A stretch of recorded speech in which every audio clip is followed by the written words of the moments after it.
Hey everyone, this is Sabrina from Live Through This. Today we have an interview with Cristy C. who is a graphic artist and writer. Her contribution to the book was a piece called Fighting Fire with Acid Rain, a story on coming down, and it was all about using drugs and alcohol to connect with people. Throughout this interview you'll be seeing some of Cristy's work.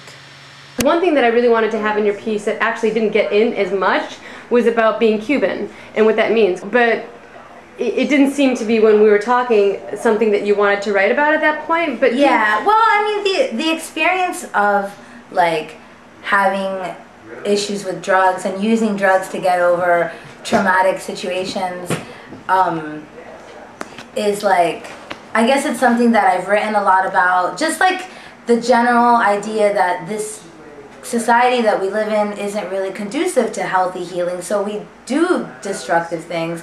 Because it's not, you know, you just can't be like, oh, I guess I'll just go to the therapist today because I totally have $1 million, you know?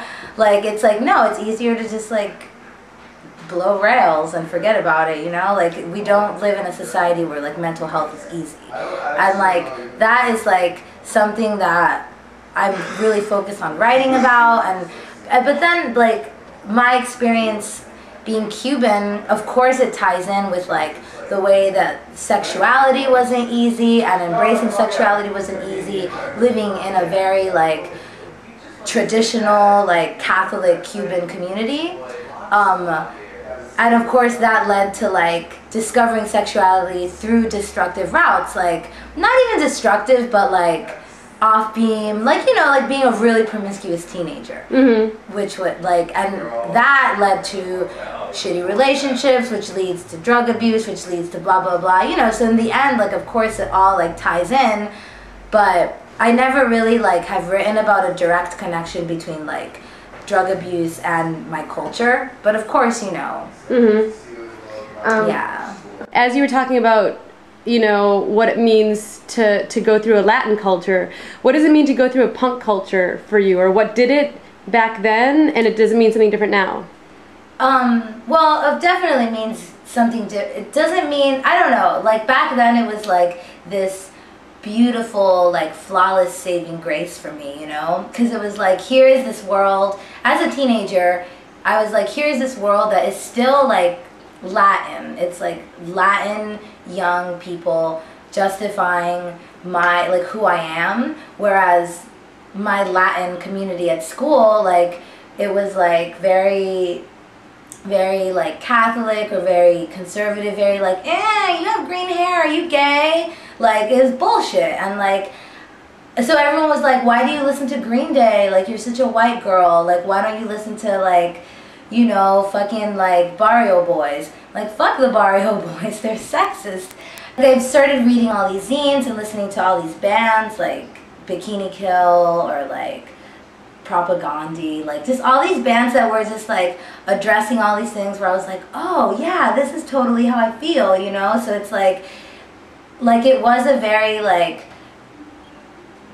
it like when I was young, it provided so much comfort. And then when I did fall into like more like abusive situations or like, you know, like destructive situations with drugs or with depression or with suicidal thoughts and things like that, of course, like a band's song didn't immediately save my life, you know, but it was like I had something that, and I was like, oh, like I'm really sad today and I hate the world and I've wanted to die for the last week, but now that I feel better, like I'm gonna write my zine and I'm gonna send it to my favorite band and they're gonna love it and it's gonna rule, you know, like.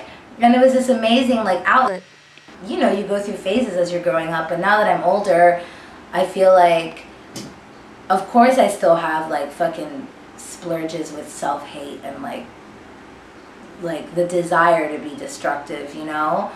And whether or not it happens every now and then,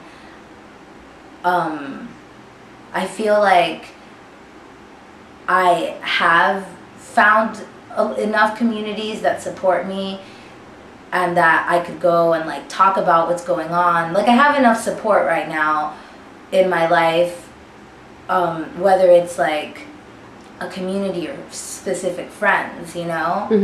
And I think that a lot of that, like seeking these subcultures and these small communities, is a notion that was introduced to me through like punk rock, you know? Because if it wasn't for this like community saving me when I was 13, 14, like I wouldn't really have a concept of that. I would just really have like, you know, my family, my friends, whatever, which is also an amazing support system if it works, you know? But when you're young and it blows, like, good thing there was punk rock that one time, you know? Because it's like, who knows if I'll be here. What would you say right now to a kid that was doing drugs to escape? Struggling with like... Yeah, exactly. Struggling with yeah. So what would you say right now to that kid? Or that person? I don't know. Because, you know, it's the last thing you want to hear when you have a drug problem, that like there is more out, you know, like if you focus... Ideally, I would want to say, oh, if you focus on what is happening in your life that you're escaping from, and like not try to escape from it, but like try to focus on it and like change it by changing your life, you know? A lot of people don't want to hear that, you know, because it's like, it's easier said than done.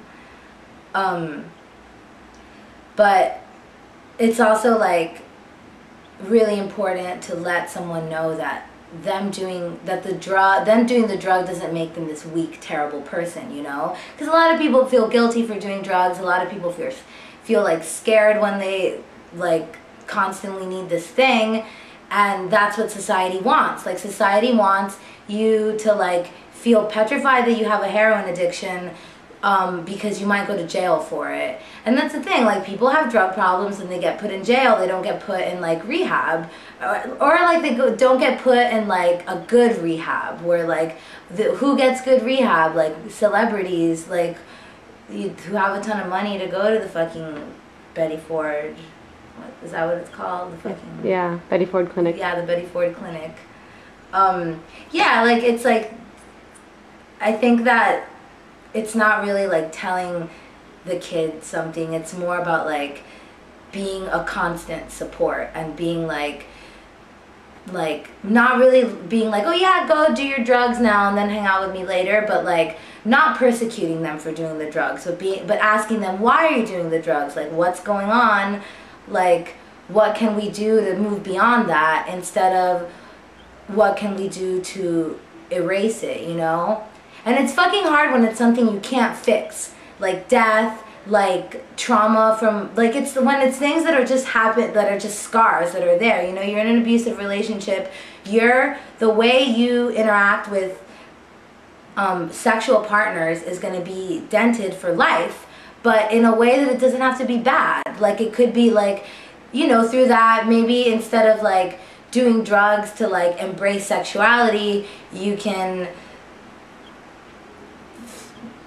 which is hard to do and easier to say also, but it's like have sexual partners that don't mind you talking about your past and want you to talk about your abuse that has happened in your life, and want you, you know, like don't hide like that's the thing, like it's not the best way to get over like a problem that has initiated drug use is to like talk about the problem and acknowledge the problem. And that's why writing zines has helped me my whole life, you know? These fucking like rapist assholes ruining the punk rock scene, being rapists and singing about feminism in their hardcore band. Like it's like, what am I gonna do? Go to hardcore shows and beat them up? Like I can't do that anymore. I can't spend my Saturday nights doing that anymore.